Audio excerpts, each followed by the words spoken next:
Hey everybody, welcome out to another episode of Balled Up Genetics. My name is Lloyd, and if you like reptiles, like boas, tortoises, and pythons, then this channel is definitely for you.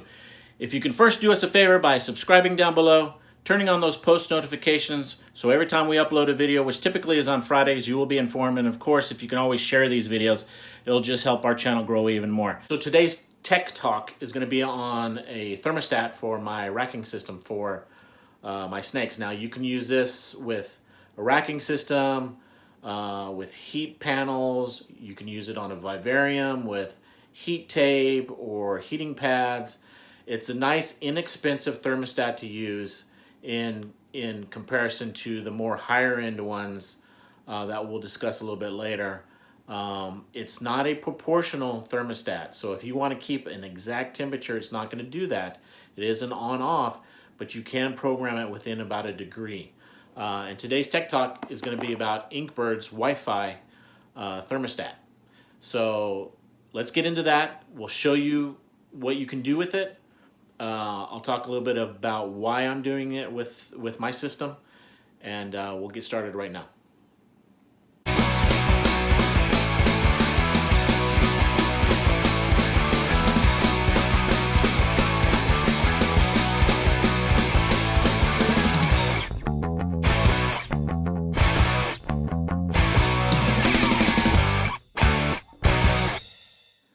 Okay, so the main reason that I'm using it on my system is because this building that I'm in, it has metal on the outside, so it's a metal building.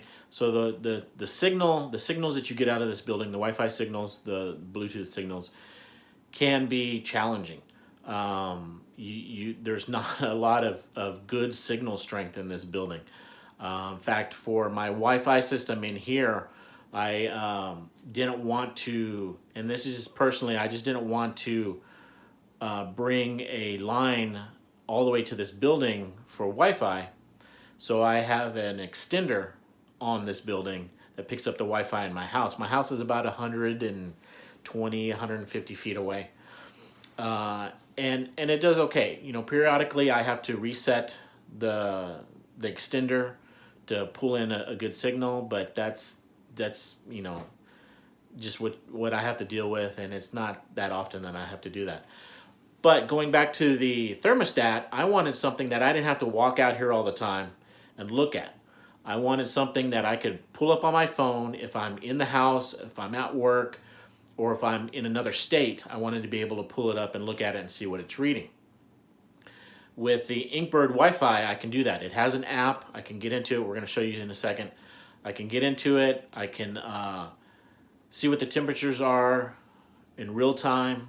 You can set whatever temperature you want on that app, and you can set it within about 1 degree. So you're not going to have these big wild fluctuations in temperature. I would not put this on an incubator. With an incubator, you want more specific fine-tuned temperatures. What's nice is you can do that on your phone too. You can set all these parameters on your phone. It's also going to give you alerts when it's too hot or when it's too low. So you set parameters for your high and your low end, and when it goes past those, it's going to alert you on your phone. So that's another reason I wanted it too, was the ability to change those temperatures on my phone no matter where I'm at, and also to get alerted of what's going on with those temperatures. So let's show you this product. Main controller has 2 windows. The upper window is telling you what the current temperature is. The bottom window is telling you what you set your temperature at. On the left side is your indicator for when it's heating. The right side, there's an indicator for when it's cooling down. You have your set button, and we'll go over that in a second. And then you have your up and down arrows. As you can see, it also has a metal tipped probe, which is always good over the plastic ones. Yeah, so here's mine already been set up for the last few months. I have a zip tie going around it on the racking system to keep it in place. Your indicator windows again. The top one is what the current temperature is. The bottom one is your set temperature. And then, of course, you have your heat indicator, and then you have your cooling indicator. And then you have your set button to get into program it, and then of course your up arrow and down arrow.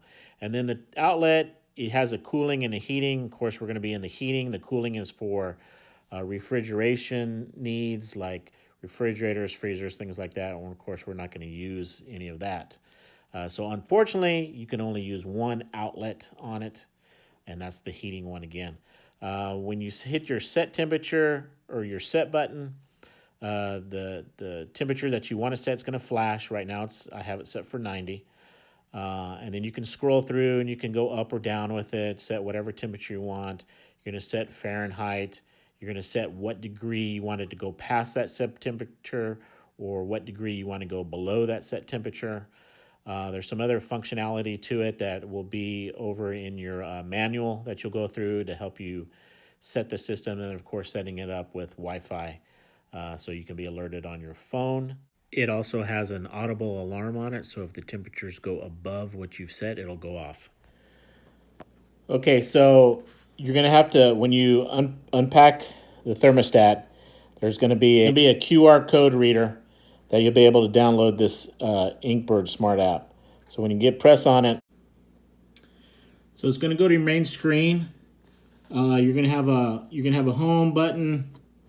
You're going to have a smart, and then one's called me. Of course, your home will have whatever thermostat you have. I already have two connected. Here, of course, up at the top, there's a little icon that you can put a photo. When you go to it, it has where your account security, nicknames, set up your time zone, the units of temperature that you want, Fahrenheit or Celsius. Over here on the plus side, you can add other InkBird smart devices on there. Once I have the devices where they're connected to the app, and let's say I press on this one, right now it shows me the current temperature. The blue coloration means it's cooling down. When it kicks on, you'll see that it has a brighter, like a yellowish, reddish hue to it. Down here, I can set what temperature that I want it at. And then you have then you can go into settings too. You can set all your other parameters, your high limits, your low limits. Then you also have an diagnostics tool where it shows you can pull up different days of the week and then have a graph readout of the temperatures. Now it's heating up. It's also going to send you notifications of if the power has gone out to it, if it loses a Wi-Fi signal, it'll say offline. If you have a high temperature or a lower temperature below your parameters, it's going to notify you too. So it's a nice little app to have. Okay, everybody, so that's my review on InkBird's Wi-Fi 308 controller thermostat. Again, all the other ones out there work perfectly well. I use VE Electronics on my incubator. I like Herbstats. There's a couple other ones out there that are in the middle or a little bit less than what InkBird is or what the other higher end controllers are. You just have to use what works for you in your situation. Do your research. I like this product. I like the ability to get on my phone, be alerted by temperatures, be able to adjust temperatures on it, be able to be anywhere in the country and be able to look instantly to see what the temperatures are in my reptile room. Again, they are not a sponsor. They didn't send it to me for free. I'm just doing this because I like this product.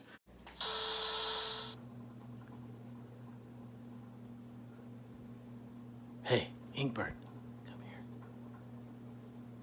I'll let you be a sponsor. Send me some stuff. I'll review it on the channel. Let's do this. So with this review coming to an end, now it's time to get into some snakes. So let's get started. Okay guys, so just checking some of the males and the females. As you can see, they're locked right now. This is a banana butter woma to a ghost. So I want to make some het ghosts for future projects. But as you can tell, sorry about the shadow. As you can tell, they got a nice lock going on. There's another good lock between lesser female and Mojave, so I just want to make some blue-eye Lucies, some white snakes. They're always popular, and I can always use a few more to do other projects with. All right, everybody, so that's it for our video. I just again wanted to show you a little bit about one of the tools that I use with our animals here. Again, you know, you just need to pick the tools that you have that work for you.